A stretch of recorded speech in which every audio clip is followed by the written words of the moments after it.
నమస్తే welcome to rhythm special story. భారత star cricketer Virat Kohli ఉన్నట్లుండి కనిపించకుండా పోయాడు. అదేంటి కోహ్లీ కనిపించకపోవడం ఏంటని అనుకుంటున్నారా? అతను కనిపించకుండా పోయింది భారత జట్టులో నుంచి మాత్రమే. ఫిట్నెస్ విషయంలో కోహ్లీని ఎవ్వరూ టచ్ చేయలేరు.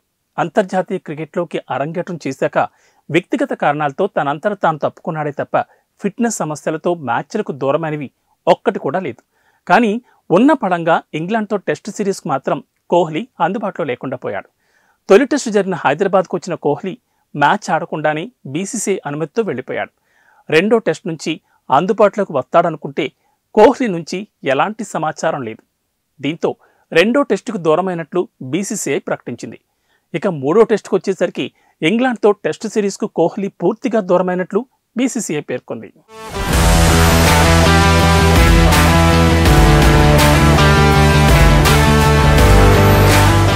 టెస్ట్ క్రికెట్ను అమితంగా ఇష్టపడే కోహ్లీ ఇంగ్లాండ్తో సిరీస్కు పూర్తిగా దూరం అవడానికి అంత బలమైన కారణం ఏంటనేది అంతు చిక్కని ప్రశ్నలా మారిపోయింది. కోహ్లీ తల్లికి ఆరోగ్యం బాగాలేదనే వార్తలు రాగా అవన్నీ రూమర్స్ అంటూ కోహ్లీ సోదరుడు వికాస్ కోహ్లీ బహిరంగ ప్రకటన చేశాడు. భార్య అనుష్క శర్మ ప్రెగ్నెంట్ కావడంతో ఆమె పక్కన ఉండాలనే ఉద్దేశంతో ఈ సిరీస్కు దూరంగా ఉన్నట్లు ఏబీ డివిలియర్స్ ఒక పోస్ట్ పెట్టాడు. అయితే తర్వాత ఆ పోస్ట్ను డిలీట్ చేసి కోహ్లీ విషయంలో చేసిన పోస్ట్ అబద్ధమని, ఆ పోస్టు పెట్టినందుకు తనను క్షమించాలంటూ పేర్కొనడం ఆసక్తి కలిగించింది. ఇన్ని అనుమానాల మధ్య కోహ్లీ మాత్రం నిమ్మకు నీరెత్తినట్లుగా ఉన్నాడు. అసలు కోహ్లీ ఎక్కడ ఉన్నాడు, ఏం చేస్తున్నాడు? తన 16 ఏళ్ల కెరీర్లో ఎప్పుడూ ఇంత గ్యాప్ తీసుకొని కోహ్లీ సోషల్ మీడియాలోనూ టచ్లో లేకపోవడంతో అతనికి ఏమైందోనని అభిమానులు ఆందోళన వ్యక్తం చేస్తున్నారు.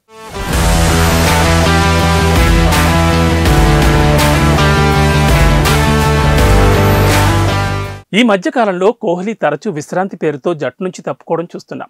వన్డే ప్రపంచ కప్ ముగిసిన తర్వాత 14 నెలల పాటు దూరంగా ఉన్న టీ20 క్రికెట్లో మళ్లీ పాల్గొన్నాడు. ఆఫ్ఘన్తో సిరీస్కి ఎంపికైన కోహ్లీ తొలి టీ20కి దూరమయ్యాడు. ఆ తర్వాత 2 టీ20లు ఆడాడు. అంతకుముందు దక్షిణాఫ్రికాతో జరిగిన పరిమిత ఓవర్ల సిరీస్కు దూరంగా ఉన్నాడు. అయితే టెస్ట్ సిరీస్కు మళ్లీ అందుబాటులోకి వచ్చాడు. ఇలా కొంతకాలంగా ఒక ఫార్మాట్లో ఆడితే మరొక ఫార్మాట్కు దూరంగా ఉండడం చేస్తున్నాడు. కానీ తాజాగా ఇంగ్లాండ్తో టెస్ట్ సిరీస్కు మాత్రం కోహ్లీ కనిపించకుండా పోయాడు. ఇక జట్టులో కోహ్లీ లేని లోటు స్పష్టంగా తెలుస్తోంది. ఇంగ్లాండ్తో ఆడిన తొలి 2 టెస్టులో కోహ్లీ బ్యాటింగ్ చేసే 4వ స్థానంలో వచ్చిన శ్రేయాస్ అయ్యర్ పూర్తిగా విఫలమయ్యాడు. ఇప్పుడు గాయంతో అయ్యర్ కూడా మిగిలిన 3 మ్యాచ్లకు దూరం కావడంతో అతని స్థానంలో ఎవరొస్తారో చూడాలి. మరి ఎంతైనా సుదీర్ఘ కాలం పాటు 4వ స్థానంలో బ్యాటింగ్కు వచ్చిన కోహ్లీ స్థానంలో వేరొకరిని ఊహించుకోవడం కష్టంగా మారింది. ఇది ఇవాల్టి రిథమ్ స్పెషల్ స్టోరీ. మరో అంశంతో మళ్ళీ కలుద్దాం. నమస్తే.